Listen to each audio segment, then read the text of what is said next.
الحمد لله نحمده ونستعينه ونستغفره ونعوذ بالله من شرور أنفسنا ومن سيئات أعمالنا من يهده الله فلا مضل له ومن يضلل فلا هادي له وأشهد أن لا إله إلا الله وحده لا شريك له وأشهد أن محمدا عبده ورسوله صلى الله عليه وعلى آله وأصحابه ومن تبعهم بإحسان إلى يوم الدين أما بعد.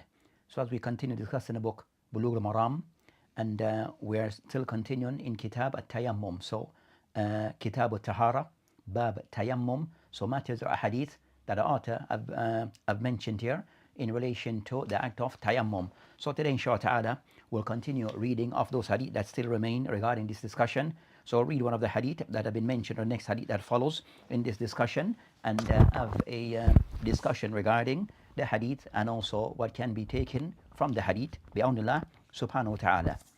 Bismillah ar-Rahman ar-Rahim. Alhamdulillahi Rabbil Alameen wa sallallahu wa sallam ala nabiyyina Muhammad.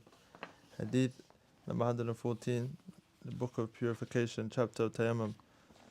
And Ibn Abbas radiallahu anhuma, regarding the explanation of the words of Allah: and if you are ill or on a journey, if a man sustains a wound in the cause of Allah and an injury then becomes junub, sexually impure, and fears death if he takes ghusl, he should perform At-Tayammum, reported by Ad Daraqutni as Mawquf and Al-Bazzar as Marfu. Ibn Khuzaima and Al-Hakim graded it as Sahih. So this is the hadith the author Ibn Hajar alayhi rahmatullahi ta'ala have mentioned in this bab of Tayammum, where he stated the hadith here as stated, and Ibn Abbas radiyallahu anhuma fi qawli ta'ala wa in kuntum marda aw ala safarin. So he mentioned regarding concerning the ayah in Surah an-Nisa, verse 43, فقال, then he mentioned فإذا كانت برجل جراحة في سبيل الله والقروح فيجنب فيخاف أن يموت فنغتسل تيمم. رواه دارقطني موقوفا رفعه البزار وصححه ابن خزيمة والحاكم. So that's the hadith that I mentioned about the author here, who is Ibn Hajar. So as for the hadith that to discuss again matters pertaining to Tayammum, and first we'll discuss concerning the hadith regarding the hadith, takhrij of the hadith, what have been mentioned by the ulama regarding the source of this hadith, and also the ruling of this hadith, whether the hadith is authentic or not. So as for what have been mentioned by those that have made a tahqiq or done some form of editing of this book, that they have mentioned regarding concerning this hadith of Ibn Abbas radiyallahu anhuma, where they state concerning this hadith, they mentioned that as for this hadith of the source of the hadith, they mentioned that the hadith they mentioned here Ibn Abi Shayba in his Musannaf, Daraqutni, Bayhaqi Mawqufan. Then they mentioned Akhrajahu Ibn Jarud, Bazzar, Ibn Khuzaima, being mentioned Daraqutni, Al-Hakim, Bayhaqi, Ad-Diya fi Al-Mukhtar, Marfu'an. So these are what he mentioned here, which is one of those who have checked the book, which is Sheikh Mahir, that he mentioned as for the source of this hadith, that he mentioned that two sources. He mentioned first Ibn Abi Shayba, Daraqutni, Bayhaqi, then he mentioned and Mawqufan. Mawqufan meaning that it goes back to Ibn Abbas. Then he state again, Akhrajahu Ibn Jarud, Bazzar, Ibn Khuzaima, Daraqutni, Al-Hakim, Bayhaqi, Ad-Diya, yani Al-Maqdisi, fi Al-Mukhtar, Hadith Al-Mukhtara, and he mentioned, and then he stated at the end, Marfu'an, that all these other sources mention the hadith going back to the Prophet ﷺ. So that's after the discussion between the ulama, where you find that some narration of hadith, it goes back to the Prophet ﷺ, and some narration that it goes back to Ibn Abbas. So that's of those things that are discussed between the ulama. Then they mentioned regarding concerning that for that discussion, now as Sheikh Fawzan, yani Abdullah Fawzan, he mentioned regarding concerning hadith, they state concerning Akhrajahu Ad Daraqutni Mawqufan min Tariq Jarir and Ata ibn Sa'ib and Sa'id ibn Jubair and Ibn Abbas radiyallahu anhuma, they mention al-hadith or al-athar. They mention وقوله وإن كنتم مرضى أو على سفر al-hadith. Then he mentioned هذا لفظ للدارقطني. So the narration of this hadith is according to the narration of Daraqutni. Then he mentioned that with this particular hadith, also that the hadith is narrated by Mawqufan, going back to Ibn Abbas. Then he stated after that he discussed concerning that akhrajahu marfu'an Ibn Khuzaima. So the narration of Ibn Khuzaima in his Sahih, it is Marfu', going back to the Prophet ﷺ. Also the same is found with Hakim in his book Al-Mustadrak, Bayhaqi, that they all mention the hadith, and again Tariq, Jarir, and Ata ibn Sa'ib, and Sa'id ibn Jubair, and Ibn Abbas, wa yarfahu. And they mentioned that he raised up to the Prophet ﷺ, and then he mentioned the hadith.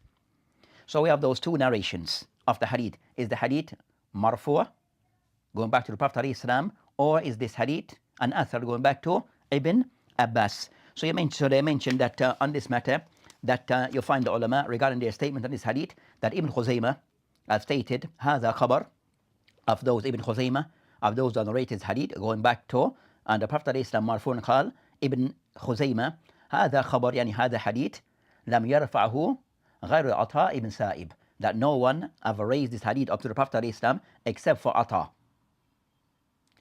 Then they mention also with this hadith that I mentioned Ar-Rawi and Ata ibn Sahib, who is Jarir ibn Abdul Hamid. So the one who have narrated on Ata, it is Jarir ibn Abdul Hamid. That I mentioned regarding concerning that the ulama mentioned regarding ذكر ibn Adi wa ibn Mahin أنه قد سمع يعني جرير من عطاء بعد اختلاطي, that of those things that affected Ata, that after a certain time, a certain stage in his life, as he grew older, that he was affected by ikhtilat, that he kind of he started to lose of his memory. So he started to have poor memory at some point in his life. Then they mentioned that what I refer to as al-ikhtilat, where some of the narrators, that at some point in their life, they might be affected with poor memory. So they refer to this al-ikhtilat. In the ulama hadith, they refer to this al-ikhtilat. So they mentioned that this narrator, Ata, that at some point in his life, that he was affected with ikhtilat.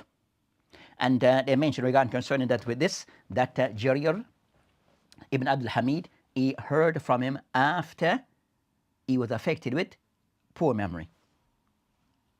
So Ata was affected with poor memory, and of those of the narrators of his student who heard from him after that period of his life, that they mentioned Jarir ibn Abdullah or Jamir ibn Abdul Hamid. So by this they mentioned that that it seems as if that there's an error that occurred regarding this hadith being raised up to the Prophet ﷺ, as stated by Abu Hatim or Abu Zur'a. That they mentioned that what is correct, that an error occurred, and this hadith is actually goes back to Ibn Abbas, not going back to the Prophet ﷺ, as mentioned by Abu Hatim and Abu Zur'a. Regarding they mentioned the hadith, what is more correct, as they mentioned that the hadith, it is Mawquf, going back to the Sahabi in this hadith who is Ibn Abbas. So we have that discussion between the ulama regarding this particular matter, regarding that particular hadith. Then also another point that they mentioned, so Ibn Hajar alayhi rahmatullahi ta'ala, when they mentioned the hadith called Rawahu Daraqutni Mawqufan, showing that some narrators narrate the hadith Mawqufan. Then they mention Rafa'ahu Bazzar, that also of those who narrated the hadith going back to the Prophet ﷺ, Bazzar. They mentioned regarding concerning Afid ibn Hajar alayhi rahmatullahi ta'ala in his book Al-Talkhis Al-Habir. So he has a book, Talkhis Habir is a famous book that he has, which is a book of his, it's a summary of another book, Badr al-Munir by Ibn Malakhin, which is a book of Takhrij. So initially, Ibn Malakhin that wrote a book where he went to one of the books of the fiqh, the books of the Shafi'iyya fiqh, and he somewhat checked all the hadith mentioned in that book. Then that book is in many volumes, Badr al-Munir. Then Ibn Hajar, who's also Shafi, that came later. So that book is one of the books of Al-Rafi. Then Ibn Hajar, after Ibn Malakhin, made a check-in, a takhrij, went to that book, that's a book in Shafi fiqh, and he went through all the hadith that are mentioned to see and then check the hadith. Then Ibn Hajar, because the book was a very large book, Ibn Hajar, he came and tried to condense that, summarize that book. So his summary of Ibn Hajar, it is referred to generally as, it is referred to and known as Al-Talkhis Al-Habir. So the book is in print, and also they mentioned this, and also a new print of that book that is coming out, that of some correction of what were mentioned by other prints. But overall, Ibn Hajar, when he mentions a book, mentioned this hadith in his book Al-Talkhis Al-Habir, that he mentioned قال أخرجه بزار وابن خزيمة والحاكم والبيهقي من طريقه مرفوعا قال بزار, and he mentioned قال بزار لا نعلم رفعه عن عطاء من الثقات إلا جرير ذكر ابن عدي عن ابن معين أن جرير سمع عن عطاء بعد اختلاط. So it mentions that, so when it mentioned that concern that رفعه, that so that's concerning Al-Bazzar. So Bazzar, that he mentioned لا نعلم رفعه عن عطاء عن الثقات إلا جرير. But as we mentioned that even, so that's concerning that discussion regarding that particular hadith. So overall, the ulama have concluded, the sort of final conclusion amongst the ulama is that this hadith, as they mentioned, that what seems to be the more correct view of the ulama, that this particular narration, it goes back to Ibn Abbas, that is what is mahfuz, and what goes back to the Prophet ﷺ, it is daif. That narration is weak. That's a weak narration. As they mentioned that for those who raised the hadith back to the Prophet ﷺ, that was by Jarir ibn Abdul Hamid, and he did so, that narration, he narrated that narration, that transmission was, he received this hadith from Atta, after Atta lost or had poor memory, start having poor memory. So based upon this, the hadith is said to be daif. So overall, that narration is mawquf, where the Prophet would have mentioned that concerning that, that clarifying concerning that this hadith is a discuss regarding the matter of this discussion regarding that a person, as you mentioned, jaraha, that a person of any form of injuries or wounds. He mentioned fi sabilillah, as the ulama mentioned that this case regarding fi sabilillah, it is not specific to, as mentioned, that is not specific to a person who, they mentioned fi sabilillah by way of jihad, or a person who fought in the way of Allah subhanahu wa ta'ala. So the hadith of a person that have any form of injuries, whether from fi sabilillah or other than this, or from other than this. And I mentioned that this fi sabilillah, but we have hasar, is only specific to cases of a person fighting the way of Allah subhanahu wa ta'ala, but any injury a person may receive, or by way of injury, or by way of the person being ill. So he mentioned quruh, laysa ala sabil al-hasar, but by way of the said tamthil, as given an example. So a person may have any injuries or wounds or cuts that they have received from whatever way, whether by fighting in the way of Allah subhanahu wa ta'ala or other than this, then this hadith also, it covers them. Then I mentioned regarding concern that in the case where illa kullu marid yadur isti'mal al-ma, that anyone who have an injury or illness where the person is unable to make use of water. So based upon that person injury, is unable to make use of water by way of either by way of al-wudu or ghusl. And I mentioned that falahu an yatatayyam, that person then he can perform tayammum. That person can perform tayammum. What's that? Walau salla. So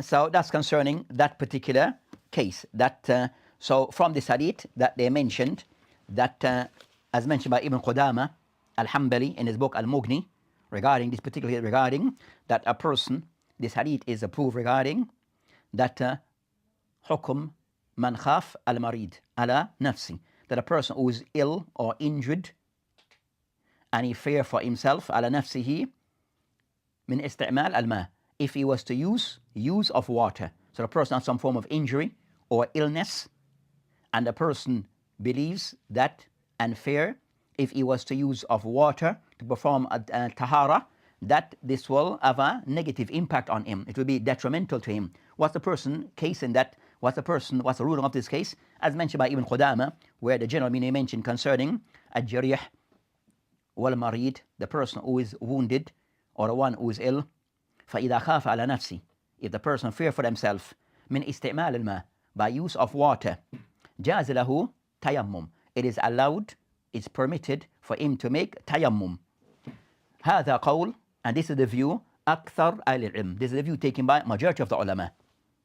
منهم, amongst those who are of this opinion, Ibn Abbas من الصحابة, مجاهد من التابعين, إكرمة, طاووس, النخعي, قتادة, مالك, شافي, from أئمة الأربعة. He mentioned here Imam Malik, Imam Shafi, ولم يرخص له عطاء في التيمم إلا عند عدم الماء.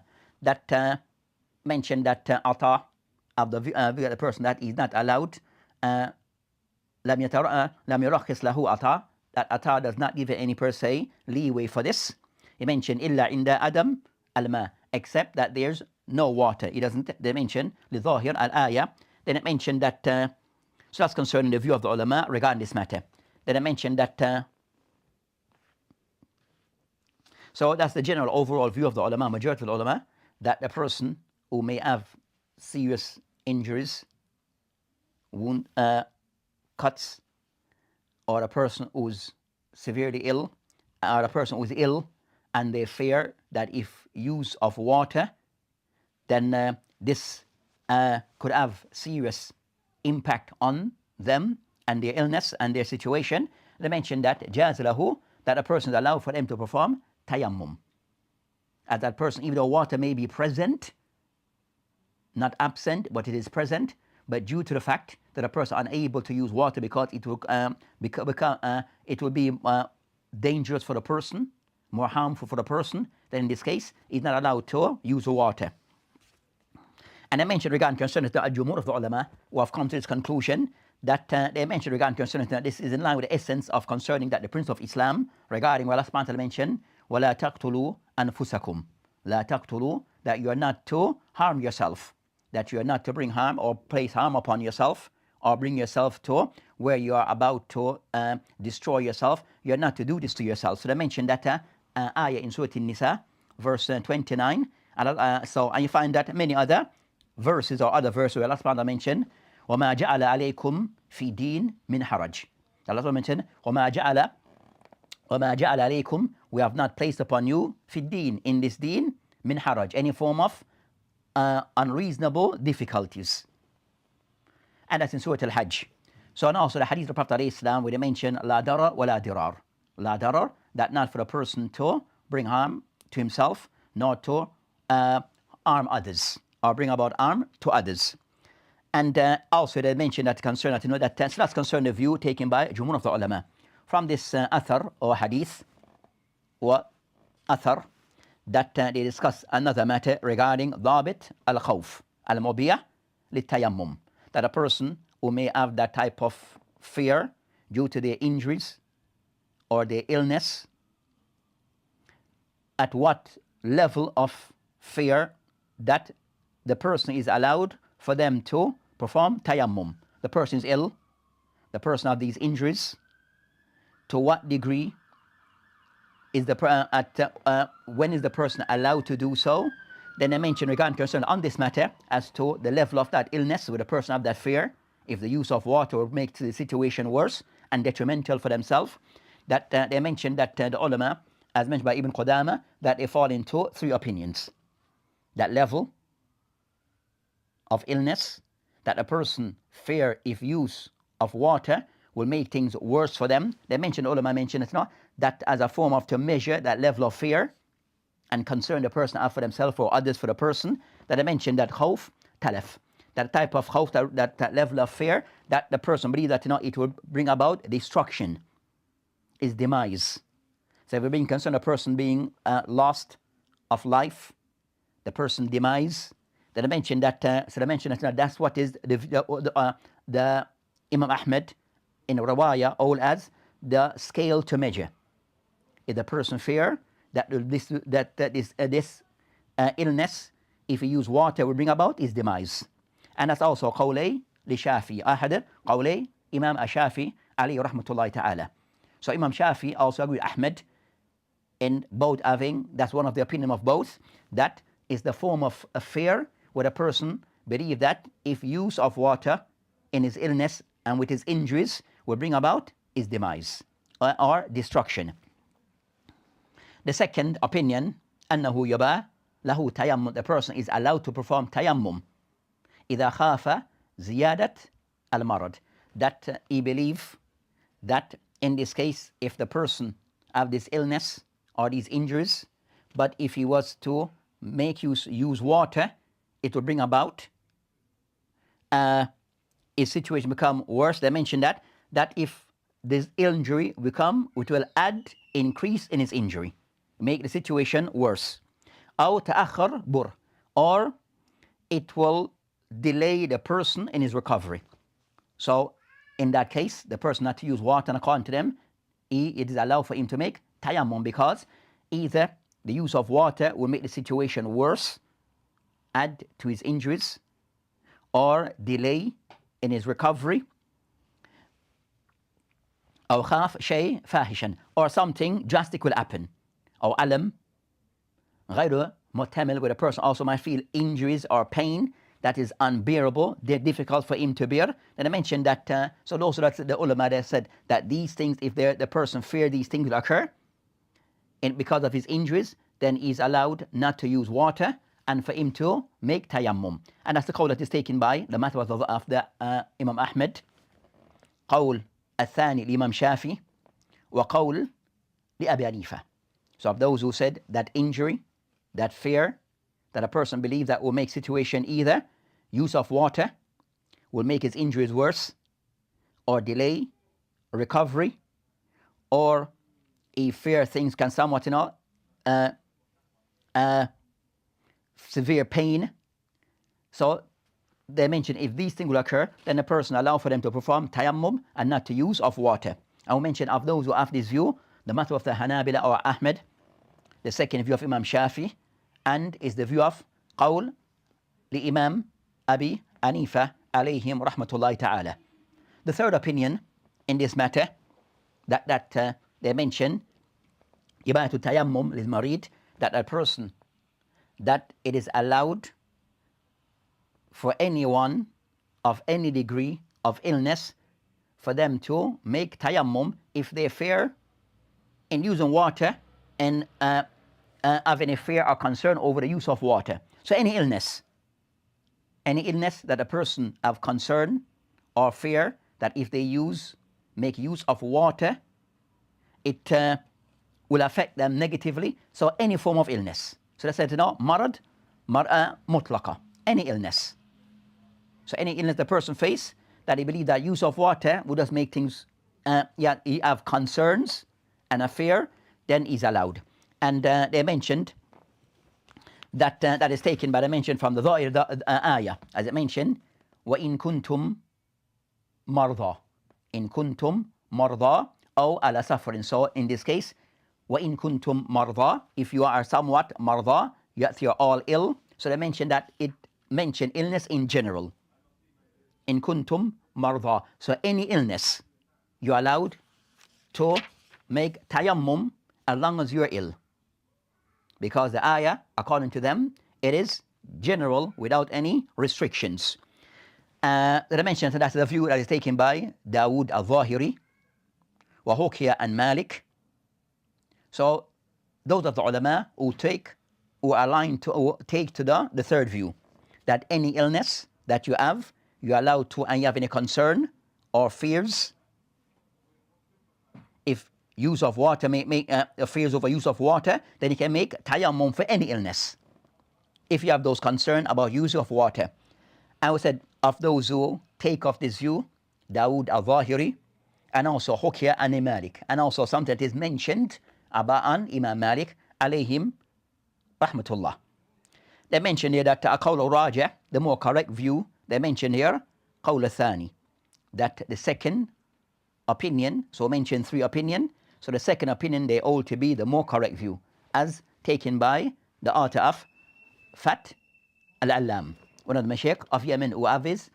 So they mention that the second view is what he holds to be the more correct view. The second view again, أنه يباله التيمم, that a person is allowed to perform tayammum if he has fears of use of water, if it will make his situation worse, make the situation worse, is in that will somewhat become worse, or it will delay the person in his recovery, or he has very high fear, concern. And it mentioned also if use of water will bring about severe pain to the person, then in those cases the person is allowed to make tayammum. So that's concerned the second of those things that are mentioned in this particular, or what is extracted, the ulama taken from this Athar and Ibn Abbas. So again, regarding this particular narration on Ibn Abbas, that Ibn Abbas kind of somewhat explain that ayah in relation to certain cases where a person have injuries or illness, that it allows the person to perform tayammum. Then, as we mentioned, that this type of injuries, it is not related only to the person due to battles, but any form of illness or injuries that fulfill the criteria that we have mentioned before. Also, that the person is allowed to make use of tayammum with these injuries, even the injuries goes for a while, even to the person's death. So if it go for a while, then the person is allowed. So long as the person have that injury and is going for months, is in that situation, then is allowed to make of that concession.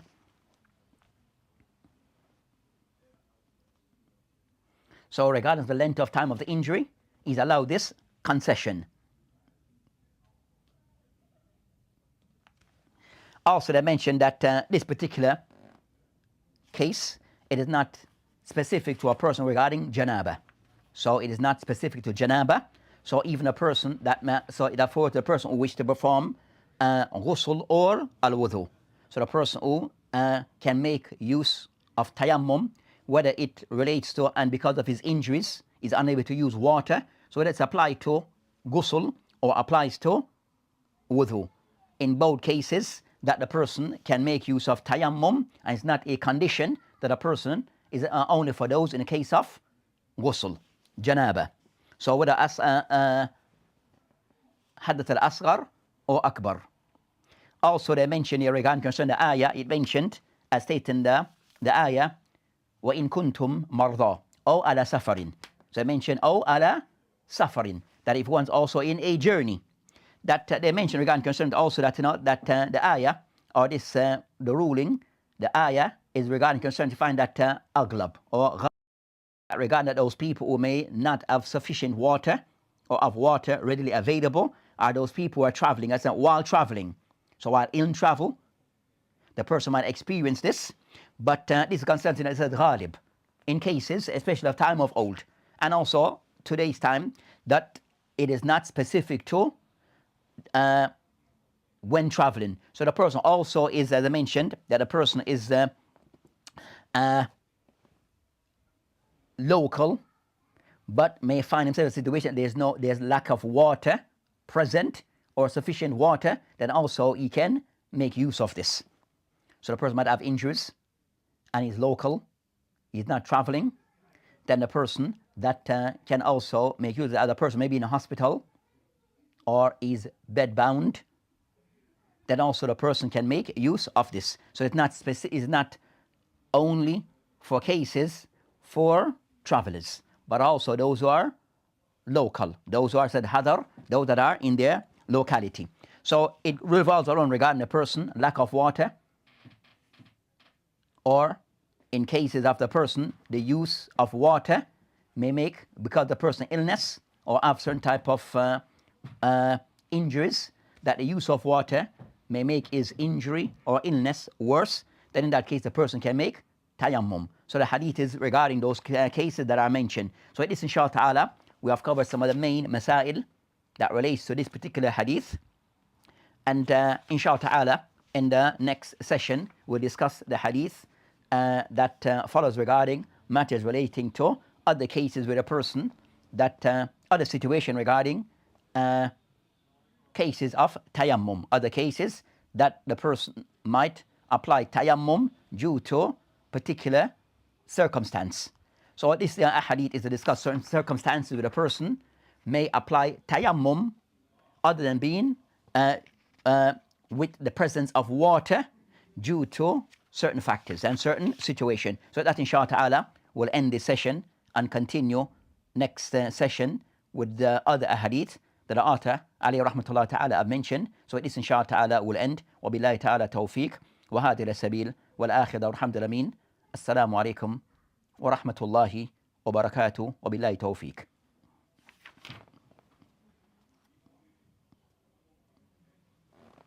Those guys, we gone?